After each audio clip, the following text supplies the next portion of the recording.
Raiders. Going through what y'all need to know to make some money on this bitch. So the picks real quick. We got the Colts favored by 3 in Las Vegas, and we got an over-under set at 52.5. I'm going to be very strong on the Colts winning this game, and as well as not quite as strong. So the Colts money line, I'm super super good with. The Colts -3, I'm definitely comfortable with too, but not quite to the same extent. Definitely bettable though. And the over under, I'd be weakly on the over side, being that it's in a dome and everything, but I don't necessarily think that that's worth touching. I'd much rather be on the Colts side of this. So stick with me, and I'll tell you why and how does how it go down. So first we got the offense versus defense. Colts offense versus Raiders defense. Injury wise, Anthony Costanzo, starting left tackle for the Colts, is questionable. Pretty sure he's going to play. For the Raiders, starting corner Damon Arnett out. Doesn't really matter. His backups are effectively the same level. Jonathan Abram questionable. In this game, I actually think he would help the Raiders. Normally, I look at him as just kind of worse Buda Baker normally. But in this game, he would actually be pretty useful for the Raiders, as well as Jeff Heath being out safety. So, offensive line versus defensive line. This is actually, I think this is a pretty interesting matchup. So, in terms of run game, it's not really all that much of an advantage for the Colts. The Colts get really overrated with their ability to run the ball, especially through their offensive line. And if you look at the interior of this game, they're going to push for sure. Don't get me wrong, because the Raiders' defensive tackles, Jonathan Hankins is pretty good, and actually I think he's going to be mostly neutral. But the other spot, Maurice Hurst, kind of weak, and Kendall Vickers, who's their main rotational defensive tackle, not very good. So you're going to see that they're going to be able to control the interior a decent amount. But like I was saying, Jonathan Hankins is actually pretty good, and I don't expect the Colts to uh, like manhandle him or anything like that. I pretty much guarantee that won't happen.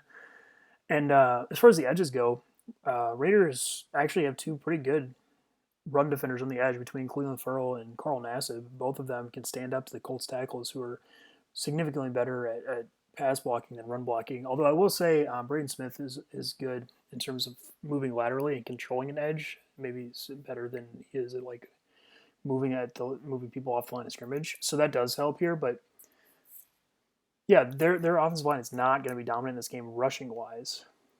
But Raiders linebackers pretty trash.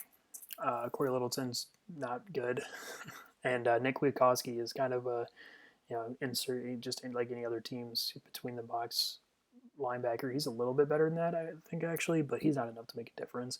And Nicholas Morrow, they've been getting playing time the last couple of weeks, is like actively he boosts the offense. He's not good, so that's where the Colts really have an advantage here in terms of getting chunk plays through the run game, because at the second level they're going to be pretty good. And the Colts, their offensive line, the part that they are really good at in terms of running the ball is affecting people down the field. So between Quentin Nelson, Braden Smith, Mark Lewinsky, even Ryan Kelly, all of them, all the starters in the Colts, all good at that. So that's something to watch out for. So the overall run game, yeah, it's going to be pretty decent. It's not going to be crazy, especially down to down. Like I said, I think the front four of the Raiders can handle it okay, but past that, it's going to be too much for the linebackers. So then you talk about the pass game. Pass rush first. I mean, Maurice Hurst is a little bit of an issue. He's a good interior rusher, and Mark Lewinsky and, yes, Quentin Nelson, both pretty vulnerable to players, agile players on the inside. Much more Lewinsky than Nelson, for sure. But I don't want to overrate Maurice Hurst. I get into this all the time. I talk about interior rushers. He's like a third tier interior rusher versus a still good interior offensive line. So I just want to point out that he probably will win once or twice in this game. As far as the edges go, though, that's complete mismatch. Colts tackles, really good pass blockers. Raiders edges, really terrible pass rushers. Maybe if Philip Rivers is kind of sitting back in the pocket for 5, 6, 7 seconds, Max Crosby and Carl Nassib could get there eventually, but they're no. And then Cleveland Ferrell had 2 sacks last game. They were because of Sam Darnold, effectively. So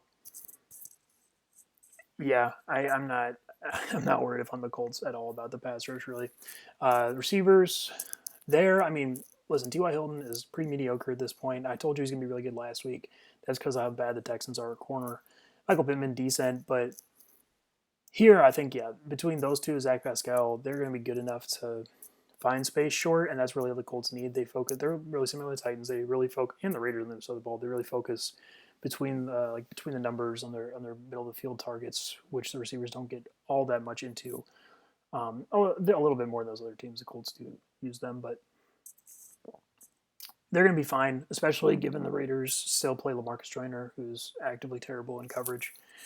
So that's all right. And as far as the tight ends go, yeah, they're going to be okay too. Colts tight ends, especially Jack Doyle, Trey Burton, are actually pretty good. And Corey Littleton, not a good man coverage player. And past him, they don't really have anyone that can reasonably cover tight end. If they try LaMarcus Joyner, I mean, Jesus Christ. It will not work out for them. So, yeah, then you just talk about Rivers, and here, Rivers is going to be just fine. So I don't, Philip Rivers, there are definitely games where he struggles, which you can definitely see coming, and this isn't one of them. There's not enough pass rush to like bother him consistently at all, but there's also not like the opposite, where if there's no pass rush, Philip Rivers will kind of start taking real dumbass risks back in the pocket because he gets bored. I think this is kind of my guess, but there is enough for him to like be incentivized to throw the ball quickly.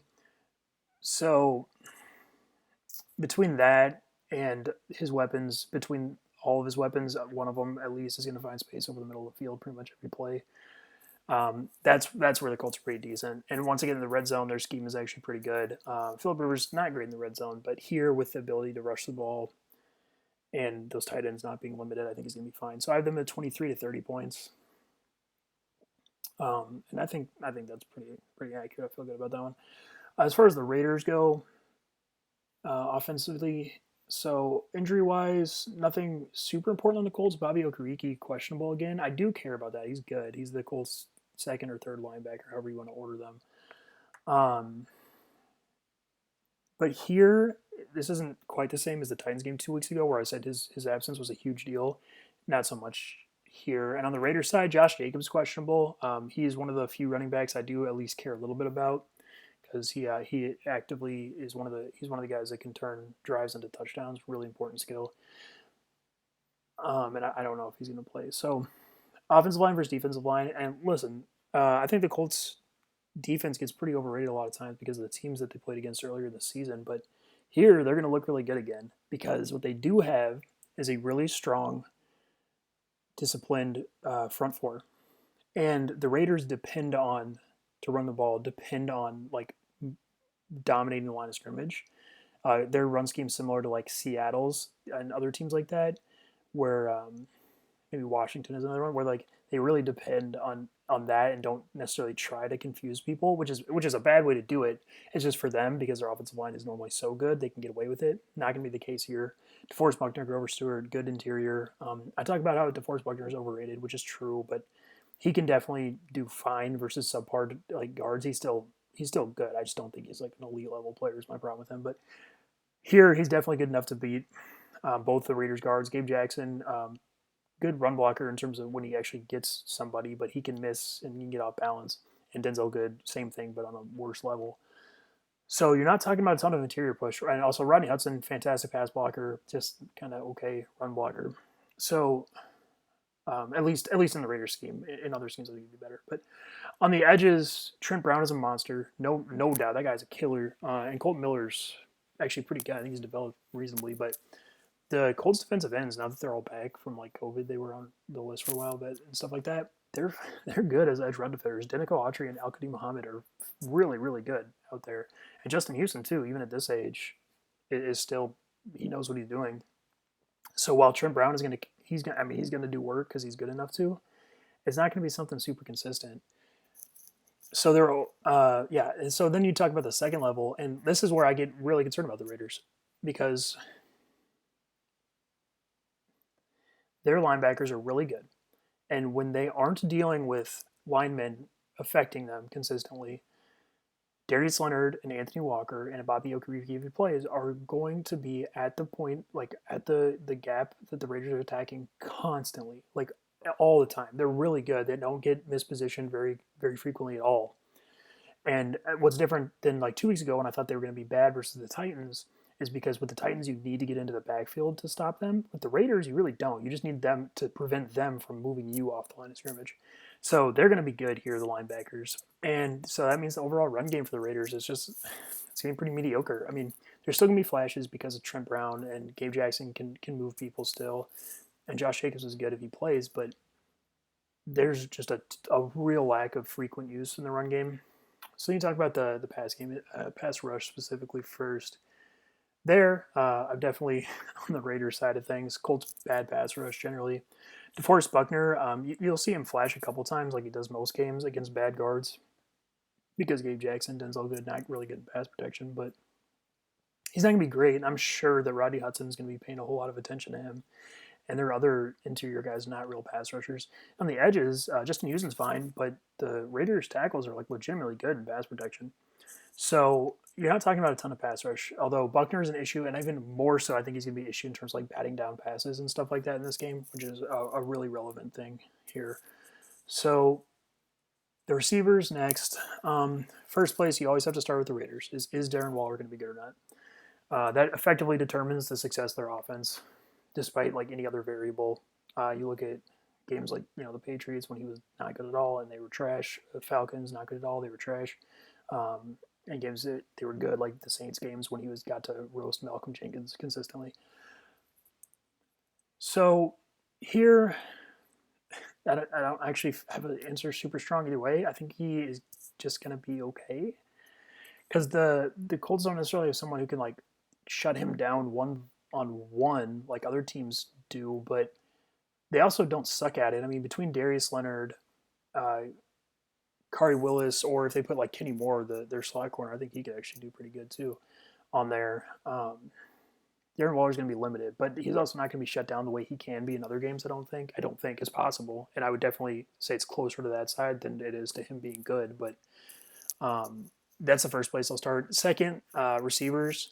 So Bryan Edwards, if he plays, I don't know why I start with him since he's come back from injury. He doesn't really play that much, but he's going to be pretty close to shut down by the corners. He does not match up well with them at all, and he doesn't create separation yet at this point. And the Raiders' more important receivers, Hunter Renfrow, he'll be fine. Kenny Moore is better than him as far as their skill at respective position goes, but he's not going to be like shut down or anything. He'll be fine. He knows how to sit in zones. I think he's going to be the most useful Raiders receiver in this game. But Zay Jones and Nelson Aguilar, they kind of can depend on them more, Aguilar for sure, but to get open, and neither of them, they're more man coverage guys in terms of using their quickness to get open, and neither of them necessarily adjust their routes to space very well. So I'm worried about that. Aguilar's still a chance. He's actually pretty good, but and Henry Ruggs too. He's not a skilled receiver, so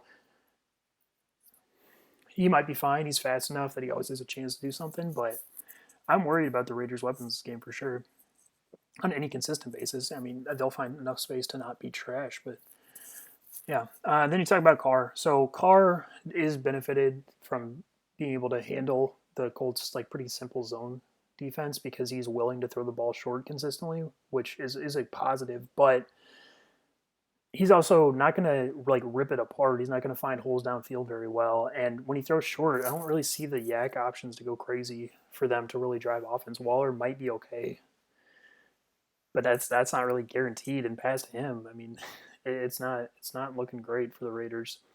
So then the last thing, if they do get into the red zone, there I'm still not really super encouraged. They don't have anyone who's great in the red zone outside of Darren Waller's all right.